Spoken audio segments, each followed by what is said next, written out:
Bonjour tout le monde, je reviens pour vous faire un tag. J'en fais pas beaucoup et en fait je m'étais dit en 2013 c'est l'année du tag. Voilà, en 2013 je vais faire du tag, je suis une dingue. Donc voilà, en fait j'ai vu un tag circuler plusieurs fois, qui est le tag sur les régimes. Et en fait, comme de fait exprès, hier il y a une de mes suiveuses, je sais pas comment on dit, de mes abonnés qui m'a envoyé sur mon profil Facebook ce tag avec les questions en me disant je veux que tu fasses ce tag. Et c'est donc chose que je suis en train de faire, n'est-ce pas?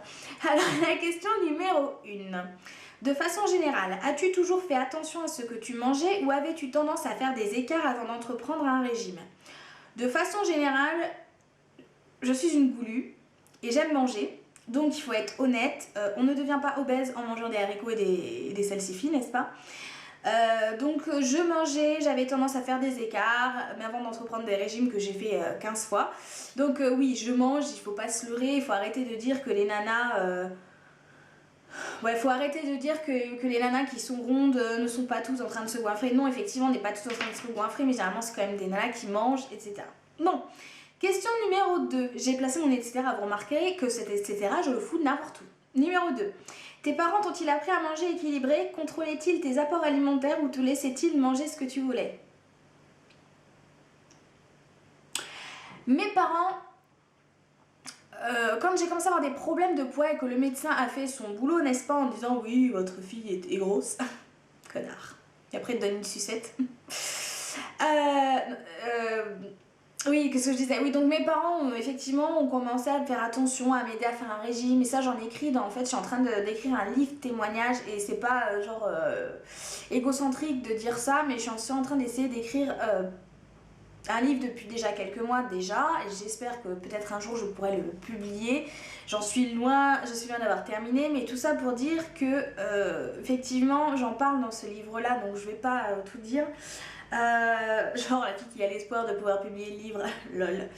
En fait, c'est difficile, je pense, pour un parent, quand on voit son enfant grandir, grossir, de toujours être là en train de te dire mange pas ci, mange pas ça, fais pas ci, t'en manges trop, reprends pas, etc. Je pense que c'est un petit peu dur en fait pour un parent de faire ça. Alors effectivement, au début, mes parents l'ont fait. Et en fait, quand ils ont vu que ça fonctionnait pas et que ça m'énervait parce que je le prenais très mal, je comprenais pas en fait l'intérêt de ces restrictions, ils ont un peu laissé tomber, ils ont baissé les bras. Donc ils m'ont pas forcément appris à manger équilibré. Je me rappelle pas avoir eu des repas avec du poisson, des haricots verts, des brocolis. Je me rappelle avoir mangé des choses qui me faisaient plaisir en règle générale. Je me rappelle avoir bien mangé des choses de campagne, des potées, des machins qui te font bien plaisir et qui te font prendre 10 kilos. Donc je pense pas spécialement qu'ils aient eu cette démarche en fait d'équilibrer les plats hormis quand j'étais au régime. Question numéro 3. À quel âge as-tu voulu perdre la première fois du poids? Alors cette question-là, en fait, j'ai du mal à y répondre parce que la question est à quel âge j'ai voulu perdre du poids ou à quel âge est-ce que j'ai commencé à faire des régimes? Parce qu'en fait, on m'a imposé quelque part de faire des régimes quand on va voir le médecin qui nous dit vous êtes trop gros, faut vous faire voir un nutritionniste, que vous allez voir le nutritionniste quand t'as 11 ans. Je suis pas certaine que tu aies vraiment envie de maigrir. Moi, je me souviens pas avoir eu vraiment cette envie, ce besoin de maigrir. Et je reste persuadée aujourd'hui que si on m'avait pas imposé déjà de voir des médecins pour me faire maigrir à 11 ans, alors que j'avais peut-être 20 kilos, même pas 20 kilos, peut-être 15 kilos de trop, je pense que je serais peut-être pas dans cet état-là aujourd'hui si on m'avait pas tout de suite mis dans la spirale du problème de poids et qu'on m'avait pas fait prendre conscience que j'avais un problème. Je pense qu'en grandissant, parce que à un moment à l'adolescente, je m'étais vachement affinée, je pense qu'en grandissant... voilà, je me serais affinée, j'aurais pas eu autant de problèmes. Je pense que les mesures préventives que donnent les médecins ne sont pas toujours bonnes parce que là on est vraiment parti dans un truc excessif en me disant faut maigrir. On me parlait de camps pour les gamins qui sont trop gros et tout ça. Et je pense qu'il aurait tout simplement fallu avoir un rééquilibrage alimentaire avec mes parents par exemple qui auraient pu, voilà, de toute façon c'est eux qui cuisinaient donc peut-être me faire manger plus de légumes, etc. Et je pense que ça aurait été suffisant au lieu de me faire voir une nutritionniste qui m'a déjà écœuré des régimes sur lesquels je devais déjà peser mes aliments, manger des légumes avec de la sauce au fromage blanc, au citron, enfin des trucs que quand t'as 11 ans t'as envie de crever quoi. Et je pense que c'est pas forcément la bonne méthode. Donc pour répondre à la question à laquelle je ne réponds absolument pas, à quel âge as-tu voulu perdre la première fois du poids? Je pense que c'est à l'âge où la sexualité commence à se développer. enfin la sexualité, le fait de vouloir plaire, etc. s'est développé. Donc j'irais vraiment à l'adolescence, milieu de collège peut-être. Peut-être plus fin du collège où tu vois que toutes tes copines qui plaisent, qui flirtent et toi t'es juste seule. Donc je dirais vraiment cette période-là. Ensuite, question numéro 4. Qu'est-ce qui t'a poussé à perdre du poids? J'y ai répondu en fait inconsciemment. Ce qui m'a poussé à perdre du poids, c'est les médecins. Voilà, donc ce n'est pas forcément moi. Question numéro 5, quel a été ton plus bas poids et ton plus haut poids? Alors mon plus bas poids, j'avoue que j'ai toujours eu ce problème de poids, même comme j'ai expliqué quand j'étais gamine. Donc plus bas poids, 2,4 kg, parce que je suis née en faisant 2,4 kg. Mais mon plus haut poids, je crois que c'était 158 kilos. Voilà, donc c'était quand même assez haut. Et grâce à l'anneau, j'ai déjà perdu sauf que là j'étais dans une période où je recommençais à monter un petit peu, donc ça m'a un peu gonflé. Donc d'où le fait que je sois aujourd'hui en plein équilibrage. Ça me fait rire quand on dit rééquilibrage, parce qu'en fait on est au régime quoi. Parce que quand on est en rééquilibrage alimentaire, même si on ne se prive pas vraiment à proprement parler, on se sent quand même au régime. Il faut pas non plus mentir. On se sent au régime parce qu'on sait que on n'a pas à manger ça parce qu'on va grossir, qu'on doit faire attention à ce qu'on mange et tout. Donc on a quand même cette sensation d'être au régime. Ensuite, question numéro 6. Quel est le poids que tu réussis à maintenir sans faire de régime? Alors j'ai jamais réussi à maintenir de poids, j'ai toujours enflé.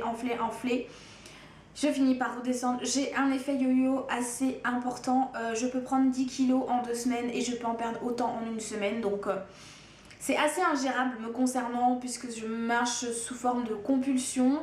Et oui, il y a des semaines où je vais pratiquement pas m'alimenter ou alors m'alimenter on va dire de manière très trop équilibrée, c'est-à-dire vraiment que des légumes, limite pas apporter de viande, ce qu'il faut absolument pas faire. Et là effectivement je vais fondre d'un seul coup, mais je vais peut-être reprendre la moitié la semaine d'après. Enfin voilà, je ne stabilise jamais au niveau du poids.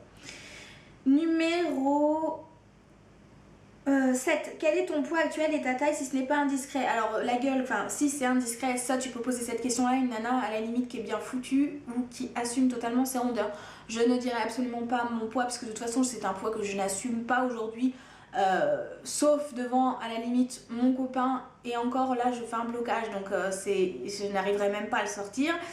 Sinon ce serait voilà, la taille 1,63 m. Donc voilà, je ne dirais absolument pas mon poids, surtout que sur internet tout est prétexte à se moquer et à refoutre dans la gueule les choses personnelles, de vous le remettre dans les dents quelques temps après, quand on a décidé d'être con. Question numéro 8. Dans l'idéal, quel est le poids que tu voudrais faire? Dans l'idéal, j'adorerais avoir 2 chiffres sur la balance, donc j'aimerais bien faire quand même 99 kilos, j'adorerais. Question numéro 9. Actuellement, suis-tu un régime en particulier? Donc ça, j'ai quelque part déjà répondu à ça. Effectivement, c'est pas un régime en particulier, c'est juste que je mange des choses qui ne me feront pas grossir. Je mange des petites quantités aussi parce que je m'aperçois que j'en ai largement assez, même avec un bol. Alors que si je remplis l'assiette, je vais tout péter, alors que j'aurais pas forcément besoin de manger tout ça, puisque en mangeant la moitié, j'ai pas faim en fait, j'ai pas faim après.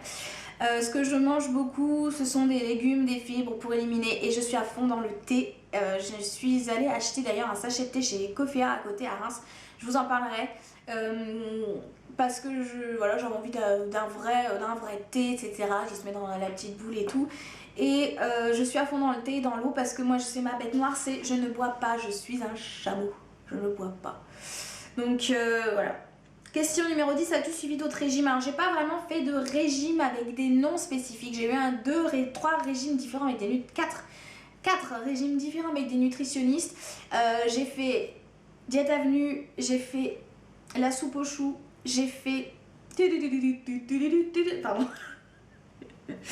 J'ai fait Alone. Tu t'aperçois que t'es toute seule en train de te marrer devant ta caméra, mais c'est pas grave.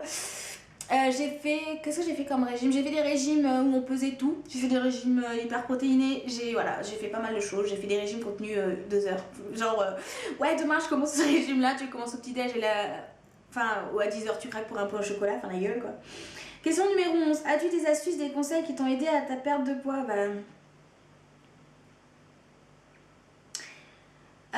Des astuces, des conseils qui m'ont aidé à la perte de poids, je peux pas donner de conseils parce que je suis pas un exemple de ligne et de volonté, mais voilà, le seul conseil que je peux donner c'est en fait ne faites pas de régime parce qu'une copine le fait et que ça marche. En fait, parce que souvent, on a vu l'effet de mode l'été dernier sur YouTube, dès qu'il y en a une qui se fout au régime et qui le montre, tout le monde est au régime. C'est un effet de mouton, hein, on est comme ça, de toute façon on est tous un petit peu des moutons.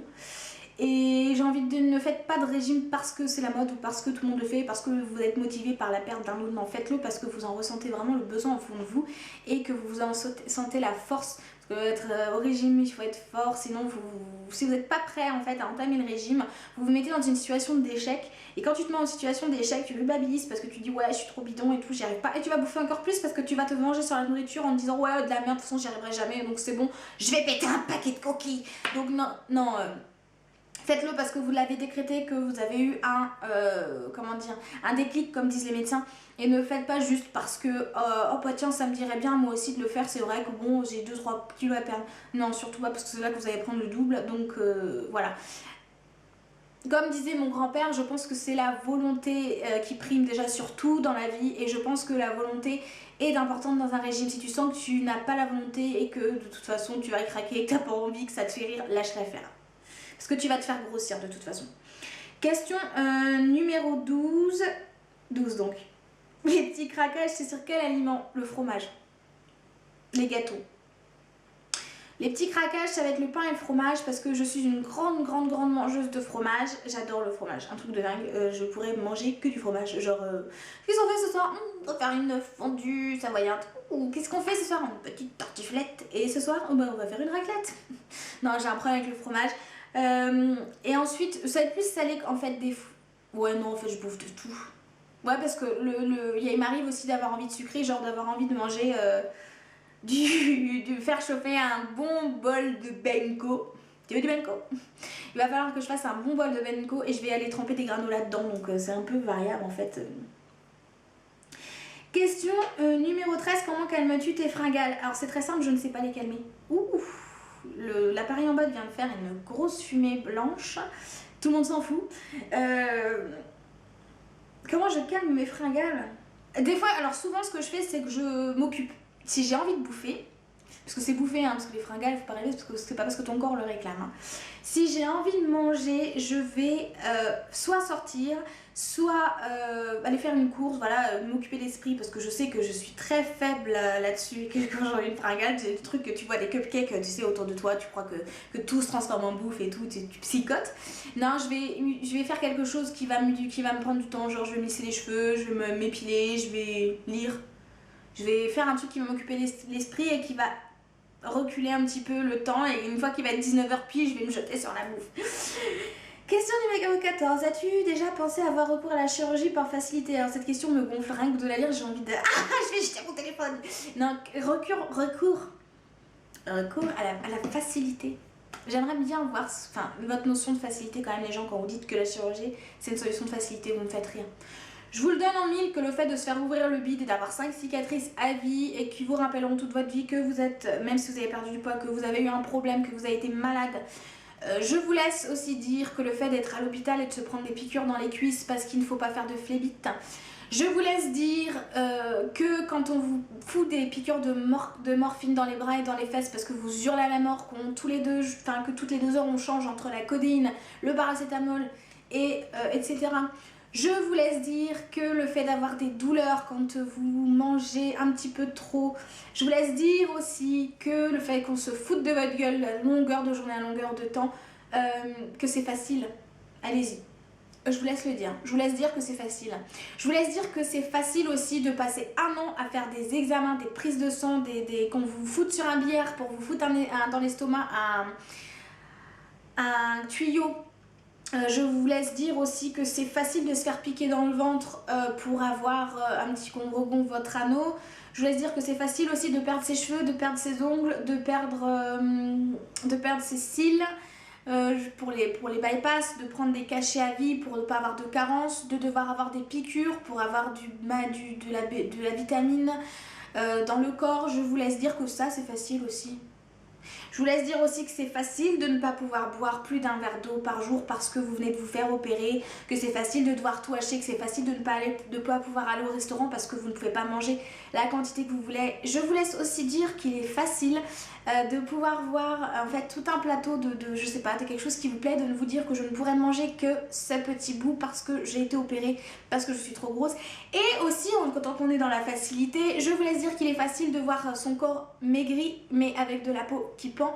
Je vous laisse imaginer dans l'esprit d'une personne obèse ce qui peut se passer quand vous réussissez à perdre votre poids et que vous vous retrouvez avec un corps qui est encore plus moche parce que vous avez la peau qui pend. Mais effectivement, tout ça n'est qu'une question de facilité et c'est très facile de faire de la chirurgie.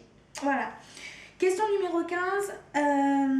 Es-tu convaincu que la taille 36 est la taille idéale? Que penses-tu des critères de beauté actuels, sachant que la taille moyenne est une taille 40? La taille moyenne est une taille 40, je ne crois pas, non, je pense que c'est un 42-44. Les critères de beauté actuels, bon, je pense que la beauté est un peu universelle, donc chacun peut... Ça y est, ils m'ont énervé avec cette histoire de facilité là, enfin, je trouve ça ouf quoi, une facilité, mais je vous laisse avoir la vie d'un obèse, ne serait-ce qu'une journée, et vous verrez à quel point c'est facile. Alors, es-tu convaincu que la taille 36 est la taille idéale? Non. Je pense que la taille idéale, c'est celle qui est votre poids de forme. Une nana qui fait un 36, qui fait 1m50, ça ne choquera personne. Par contre, une nana qui fait 1m75, qui fait un 36, effectivement, mais arrêtez de juger le poids des gens, enfin, laissez-les s'approprier leur corps et savoir ce qui est idéal ou pas. Je suis personne pour juger et dire que les tailles 36, c'est moche et tout. Parce que s'il y a bien un truc qui me gonfle, c'est les grosses. C'est qu'il y en a beaucoup qui font l'apologie de la grosseur, alors qu'il faut arrêter. Quand on est grosse, on a envie de crever à longueur d'année. Il faut arrêter de croire que oh non, je suis bien dans ma peau, mais que dalle quoi. Ça marche pas tous les jours comme ça. Il y a des fois ça va pas du tout. Mais une nana qui fait un 36 peut être très mal dans sa peau. Donc arrêtez les grosses de dire les tailles 36 c'est moche, c'est mieux une femme avec des rondeurs. Bah là vous prêchez pour votre paroisse parce que vous avez un gros cul et des bourrelets. Il faut arrêter, il faut pas être faux cul non plus. Donc je pense que la taille 36, si moi je faisais une taille 36, je ne m'en plaindrais pas. Donc je vais pas dire non. Maintenant je sais que ouais, c'est peut-être un peu plus joli, on va dire un 38-40 qu'un 36 parce qu'il y a peut-être moins de forme et que voilà, moi je trouve que la sensualité chez une femme c'est dans des formes, dans des hanches, dans des fesses, dans une poitrine. Maintenant, non, je ne pense pas qu'il y ait de taille idéale en fait. Il y a des femmes qui font un 50 qui le portent super bien et qui sont magnifiques. Comme il y a des femmes qui font un 36 et c'est la même chose. Donc je ferai pas partie de ces filles rondes en fait qui font l'apologie de la grosseur en disant non mais les 36, les filles qui ont pas de forme et tout, les filles qui font un 36 qui sont toutes maigres, c'est quand même pas beau hein. Il faut arrêter quoi, stop quoi. Question, il n'y a plus de questions. Je m'invente des questions dans le tag. Donc voilà, le tag est terminé. Donc comme vous le voyez, comme d'habitude, j'ai été un peu honnête et cash. Donc je vous invite à le faire. J'aimerais taguer Marion. Et pourquoi pas Caroline. Voilà, vous reconnaîtrez Marion et Caroline. J'aimerais Marion Pinky Buttercup et Caroline 93 300 je crois, quelque chose comme ça. Vous reconnaîtrez les filles, j'aimerais bien que vous fassiez ce tag. Pourquoi? Elles sont rondes, donc ça m'intéresse pour être honnête, donc ça m'intéresse de voir un peu quel est votre parcours de régime. Et voilà, je vous fais des bisous, à la prochaine vidéo.